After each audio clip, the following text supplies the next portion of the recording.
A single touch lasting less than 3 seconds can trigger the release of enough oxytocin to make her think about you for the next 48 hours. And most men have absolutely no idea they're wasting this biological cheat code every single time they hug a woman. What I'm about to share with you isn't just theory, it's neuroscience. And by the end of this video, you'll know exactly where to place your hands, how long to hold, and the one micro movement that separates forgettable hugs from the kind she replays in her head before falling asleep. Here's something that genuinely frustrated me when I started researching this topic. Men are out here spending hours perfecting their opening lines, their dating profiles, their wardrobes, and then they greet a woman with a hug that feels about as romantic as a TSA pat-down. A study from the Touch Research Institute at the University of Miami found that appropriate physical touch increases feelings of trust by up to 47%. 47% from a hug, not from buying expensive dinners, not from memorizing pickup lines, from a hug done correctly.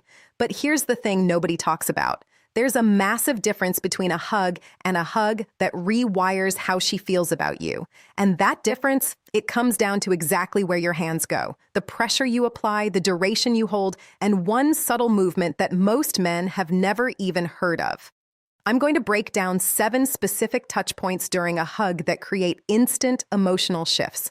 But before we get into that, I need to explain why this works on a biological level. Because once you understand the science, everything else clicks into place. And I'm also going to tell you about a mistake so common that I guarantee at least 70% of you watching have done it in the last month without realizing it was actively making her less attracted to you. Stay until the end because the final technique I'm sharing is the one that genuinely surprised me. Research from Stanford University found it triggers the same neurological response as receiving a gift from a hug, no credit card required. Let me explain how your skin became the most powerful dating tool you never knew you had. Human skin contains approximately 5 million touch receptors. 5 million. And these receptors don't just register pressure. They send direct signals to the emotional processing centers of the brain. Dr. Helena Willing from the University of Gothenburg discovered a specific type of nerve fiber called catactile afferents. These nerve fibers exist for one purpose only. They respond exclusively to gentle, slow touch, and they directly stimulate feelings of pleasure and emotional bonding. This is important. These seat tactile afferents fire most intensely when touch moves at a speed between 3 to 10 centimeters per second. Faster than that, and her brain registers it as functional touch, like adjusting her jacket. Slower than that, and it feels intentional in a way that creates discomfort before you've established enough trust. So, right off the bat, you're learning something critical. The speed of your touch during a hug matters as much as where you touch. Most men grab, squeeze, and release. That's not a hug. That's a vending machine transaction. A proper hug that actually changes how she perceives you involves movement. Subtle, intentional movement at that 3 to 10 centimeters per second range that lights up her C tactile afferents. But here's where it gets interesting. Not all areas of the body have the same concentration of these specialized nerve fibers. The back, specifically the upper back between the shoulder blades, has one of the highest concentrations. Meanwhile, areas that men instinctively gravitate toward during hugs often have lower concentrations of these receptors, so you've potentially been targeting the wrong zones this entire time. Don't worry, I'm going to give you the exact map in the next section. Now, we get into specifics. I've organized these from least intimate to most intimate because context matters. You don't use Zone 7 on someone you've just met. That's restraining order territory. Zone 1, the upper back placement. This is your foundation. When you hug her, your dominant hand goes flat against her upper back between her shoulder blades, not grabbing, flat, palm making full contact. The reason this works is twofold.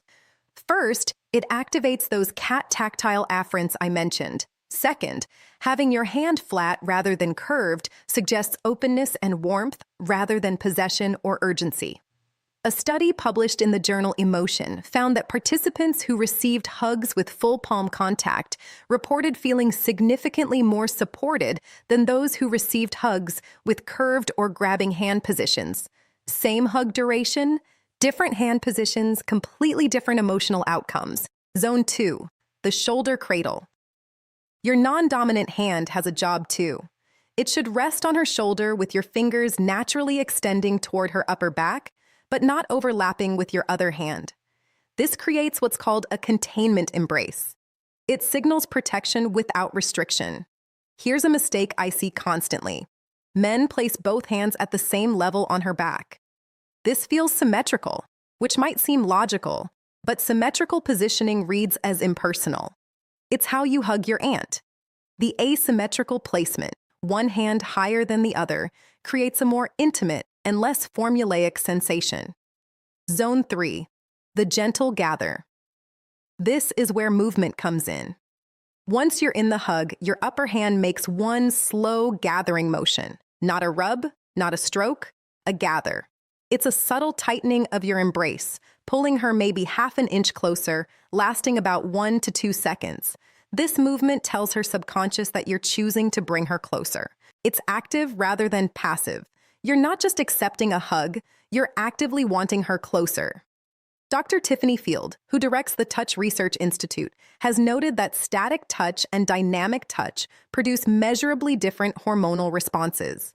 Dynamic touch, meaning touch that includes movement, produces higher oxytocin spikes. The gather is dynamic touch disguised as a natural part of the hug. Zone 4, the breath sync. This isn't technically a touch zone, but it amplifies everything else. Once you're in the hug, take one slow, deep breath that she can feel. When you breathe deeply, your chest expands, creating a subtle pressure change she'll perceive against her body. Research on synchronization between humans shows that when two people unconsciously match their breathing, feelings of connection increase dramatically. By taking an obvious deep breath, you're inviting her nervous system to sync with yours. 83% of participants in a study on physical intimacy reported feeling more connected to partners who displayed synchronized breathing patterns. You don't have to tell her to breathe with you. Her parasympathetic nervous system picks up the cue automatically. Zone 5, the temple touch. This one requires existing comfort between you. If you've been on a few dates or you're already in a relationship, this is incredibly powerful. As you're in the hug, turn your head slightly and let your temple or cheek rest against the side of her head. This changes the hug from a body-to-body experience to something that feels more complete. It also positions you perfectly for what comes next, which I'll explain in a moment. The temple touch signals that you're not in a hurry. You're present. You're not already thinking about what happens after the hug. Presence is one of the most attractive qualities research consistently identifies. And this physical gesture communicates presence without a single word. Zone 6, the release delay. Notice I said delay, not hold. There's a difference. When the natural moment to release arrives, you hold for exactly 1 more second. Not 3, not 5, 1 additional second. This is based on research about expectation and reward systems in the brain. When something lasts slightly longer than expected, dopamine spikes. It's the same reason a song that holds its final note creates emotional impact. The 1 second delay triggers a micro spike of dopamine that gets associated with you. But here's the warning. 2 seconds or more starts to feel like you don't want to let go, which can create pressure. 1 second is the sweet spot. It's noticeable, but not uncomfortable. Zone 7, the exit touch. How you end the hug matters as much as how you perform it. As you separate, your hand that was on her upper back should trail slowly across her shoulder as you pull away. Not lingering, trailing. It maintains physical contact for an extra moment as you're separating, which softens the transition from connection to separation. Most men just release and step back. Cold, abrupt, transaction complete. The exit touch creates continuity. It says the connection isn't ending just because the hug is ending. Knowing how to touch is only half the equation. Knowing when to deploy these techniques multiplies their effectiveness. Greeting hugs and goodbye hugs are not created equal. Research from the University of North Carolina found that goodbye hugs are processed more emotionally than greeting hugs. The brain attaches greater significance to the last physical contact before separation. So if you're going to choose one hug to invest fully in, make it the goodbye hug. Use all 7 zones. the gathering motion, the breath sync, the release delay, the exit touch. This is the hug she'll be thinking about on her drive home. Greeting hugs can be slightly more casual. You can save zones 6 and 7 for the goodbye. This actually creates a subconscious comparison in her mind. The greeting hug was good. The goodbye hug was incredible. She'll notice the difference even if she can't articulate why. The worst time to attempt an intensive hug when she's clearly in a hurry or distracted. A perfectly executed hug on a woman who's checking her phone or scanning the room for someone else is useless. She's not neurologically available to process it. Wait for a moment when she's present. I promised I'd tell you about the mistake that's probably killing your hug effectiveness. And here it is. Pulling away first. Multiple studies on attachment behavior show that the person who ends physical contact first is subconsciously perceived as having lower emotional investment. Every time you release a hug before she does, you're sending a signal that you're less committed to the moment than she is. Now, this creates an interesting dilemma. You don't want to cling, but you don't want to pull away first either. The solution is the release delay I mentioned in zone 6. You wait until you feel her begin to release. Then you hold for one more second. Then you execute the exit touch. This means you're technically releasing after she initiates the release, but the delay makes it feel like you're separating together rather than you chasing her withdrawal. Men who consistently release first report worse outcomes in relationship formation. Women describe them as harder to read or less interested than I thought. Meanwhile, the actual interest level might be identical. The hugs are just communicating the wrong message. So you've executed these techniques. How do you know if they're landing? First signal, the lean in.